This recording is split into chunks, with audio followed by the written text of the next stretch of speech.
कि बुलेट पहुंच जा हो बुलेट पहुंच जा कि ले चले घुमावे कहां।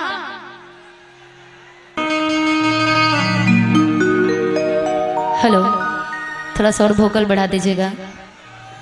क्या हाल है आप सभी का? गजब, ऐसे गरज रहे हैं आप लोग ना जैसे सच में कार्तिक भगवान ऊपर से गरज रहे हैं। कार्यक्रम भी उन्हीं का देन है कि आज यहाँ पे हो रहा है, तो बहुत बहुत लाख लाख शुक्रिया हमारे आदरणीय यहाँ के जितनी भी जनता जनार्दन है, बहुत बहुत शुक्रिया तमाम हमारी इस कमेटी के लोग, हमारे अध्यक्ष जी, मुखिया जी, मंच पे मंचासीन जितने भी हमारे गार्जियन समान उपस्थित जितने भी हमारे लोग हैं, सबका हार्दिक अभिनंदन स्वागत है। सबका नाम तो नहीं जानती, लेकिन इस मंच के माध्यम से जितने भी हमारे इस कार्यक्रम के कार्यकर्ता हैं सबको बहुत बहुत धन्यवाद। और साथ ही साथ हमारे जितनी भी ये प्यारी प्यारी भगवान रूपी जनता जनार्दन जहाँ जहाँ मुझे दिख रही है ना, चाहे जहाँ से मैं दिख रही हूँ, उन सभी को आप सबके अपने निशा की तरफ से यहीं से मैं पैर छू के प्रणाम करते हैं, ताली बजा के आशीर्वाद दे दीजिए। और बहुत बहुत शुक्रिया तमाम जितने भी हमारे यूट्यूबर लोग आए हुए हैं, आप लोग भी एक बार भगवान के रूप हैं कि आज निशा को कोई कहे कि बहुत सारे एल्बम गा के हिट हुई है, तो नहीं, मेरा बहुत सारे एल्बम हिट नहीं हुआ है।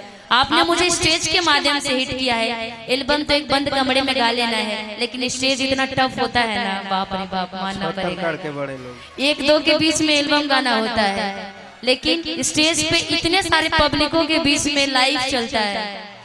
स्टेज पे जब गाना गाना होता है ना, सारी चीजों को ध्यान देना पड़ता है कि भाई मुझे गाना भी गाना है, गाने का वर्ड याद करना है, पब्लिक को क्या पसंद है, मंच पे जो लोग कार्य करता है उनको क्या पसंद है, यूट्यूब वाले को क्या यूनिक न्यूज चाहिए, म्यूजिशियन को क्या चाहिए, हमारा स्केल क्या है, बहुत सारे।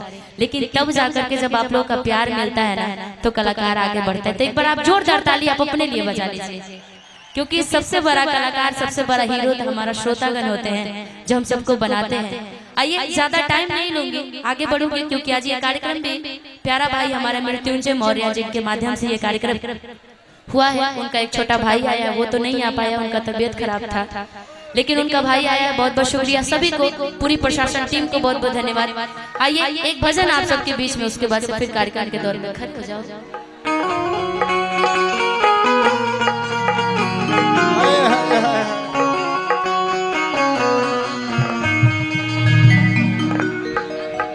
जय गणेश मंगल करण विघ्न हरन गणराज,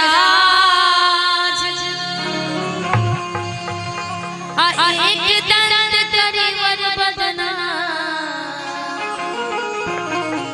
असीध करो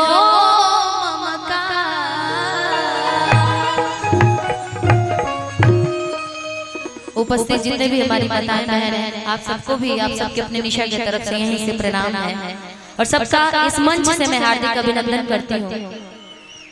एक जीजा और साली की संवाद है, फरमाइश आई थी कि बुलेट पहुंच जा हो बुलेट पहुंच जा कि ले चले घुमावे कहां। आवाजें भी निकली जैसे गरज रहे हैं आप लोग, बड़ा अच्छा लग रहा है। और खासकर तमाम जब ये सहरसा जिला में आए और इस जनता का जब तक गरजराहट ना मिले तब तो फिर मुश्किल है ना जी। इतने सारे भीड़, इतनी सारी संख्या आपने उपस्थित किया है, इतना जन सैलाब आपने लाया है, तो एक बार जरा गरज के हमको अपना आशीर्वाद दीजिए। तो वाह, आई लव यू। तमाम जितने भी दूर दूर तक मुझे देख रहे हैं, जो उधर रोड पे लाइन से खड़े हैं, सभी लोगों को भी मेरा प्रणाम है। मैं तो आपको नहीं देख पा रही, लेकिन आप मुझे देख रहे हैं, इसके लिए बहुत बहुत धन्यवाद। यहीं से प्रणाम करती हूँ कि बुलेट पहुंच जा हो बुलेट पहुंच जा कि ले चले घुमावे बुलेट पहुंच जा, काहे लगलो तू साजे सवारे, जाए के बमाई के दर्शन करे, गिरिल बने मंदिर के गेट पहुंच जा कि वीडियो बना के डाल नेट पहुंच जा। कि बुलेट पहुंच जा हो बुलेट पहुंच जा ले चल घुमावे बुलेट पहुंच जा। चलना है ना जी, गाड़ी सबको चलाने आता है ना, आता है ना पक्का। आवाजें कैसे करती है बुलेट? बाबा बाबा कौन सा बुलेट आवाज करता है? सबको आती है ना? नहीं आती है। इधर हमारे अध्यक्ष साहब हैं, मुखिया जी हैं, जितने भी मंच पे आदरणीय हमारे मंचा सिंह बुद्धि जी भी लोग हैं, उनसे मांग लिया जाएगा ना जी। यहाँ फॉर्च्यूनर की जरूरत नहीं है, बस बुलेट से काम चल जाएगा। और आइए आप सभी ने YouTube के माध्यम से, ये गाना तो मेरा नहीं है लेकिन मंच पे मैंने इस गाने को प्रस्तुत किया, आप लोगों ने प्यार आशीर्वाद दिया, डिमांड आई है उस गाने की। बुलेट पहुंच जाओ ले चले घुमा बुलेट पहुंच जाओ बुलेट पहुंच जा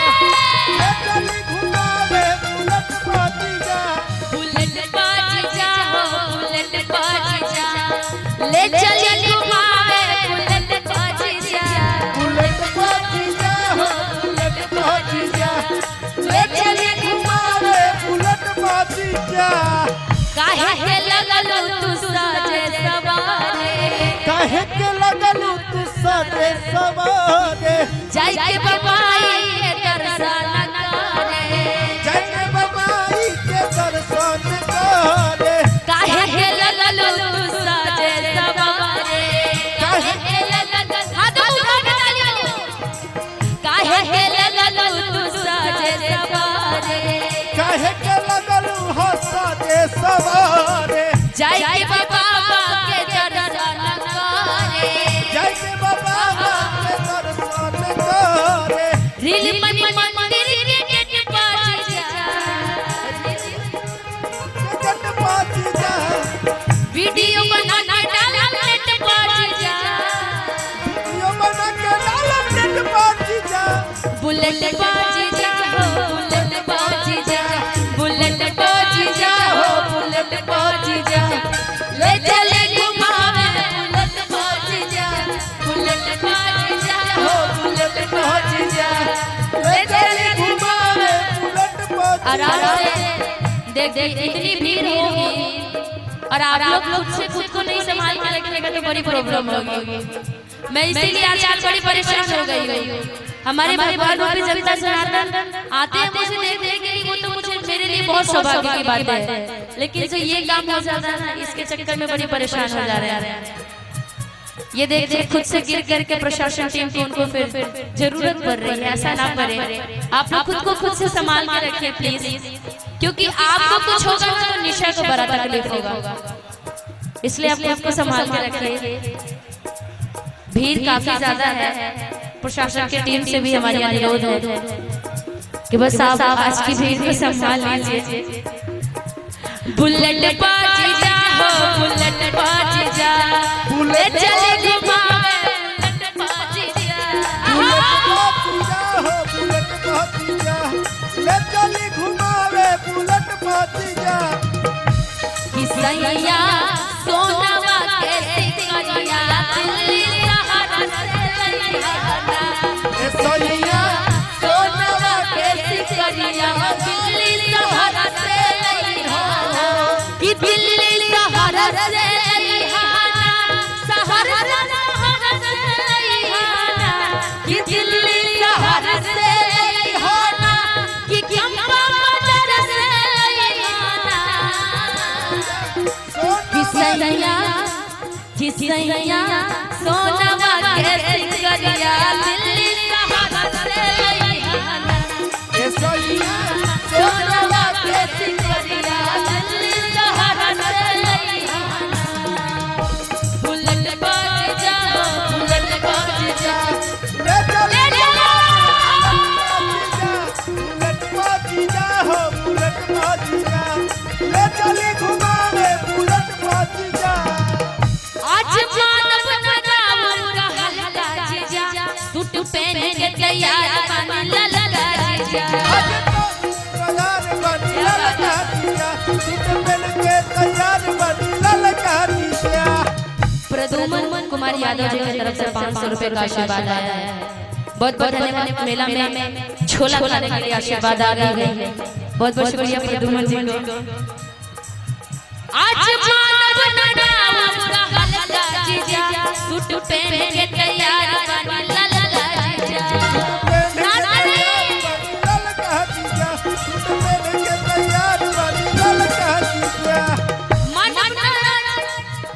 इधर से थोड़ा सा हाथ उठा। क्या बात है, जियो मेरे से। आज मानव नडावा हल्का जीजा सूट पहन के तैयार बनी ललका जीजा। क्या बात है, सूट पहन के तैयार बनी ललका जीजा। मानव नया जो चॉकलेट बाजी जीजा। नया जो चॉकलेट बाजी जा। चौमिना चाट के पलट बाजी जा। चौमिना चाट के पलट बाजी जा। मानव आज चॉकलेट बाजी जा। चौमिना चाट के पलट बाजी जा। मानव नया चॉकलेट पर जा।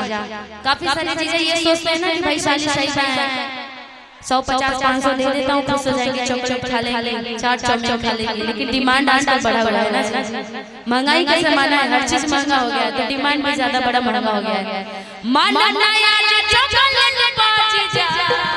चौमिना चॉकलेट बाजी जा। चौमिना चाट के पलट बाजी जा। चौमिना चाट के पलट बाजी जा। बुलेट बाजी जा हो, बुलेट बाजी जा, बुलेट बाजी जा हो, बुलेट बाजी जा। ले चले घुमा बुलेट बाजी जा हो, बुलेट बाजी जा। ले चले घुमा। बुलेट बाजी जा। आदरणीय मुखिया हमारे अनमोल भगत जी की तरफ से हजारों हजार आशीर्वाद आया है। बहुत बहुत धन्यवाद। आप सबके देखने में नजर आ रहा होगा कि 1000 रुपए का आशीर्वाद है, लेकिन कार्तिक भगवान और माता लक्ष्मी के नजर में 1000 करोड़। हमेशा ऐसे हंसते मुस्कुराते रहिए। जो जितने से आशीर्वाद दे रहा भगवान हमेशा चमकाते हैं। बुलेट बाजी जा।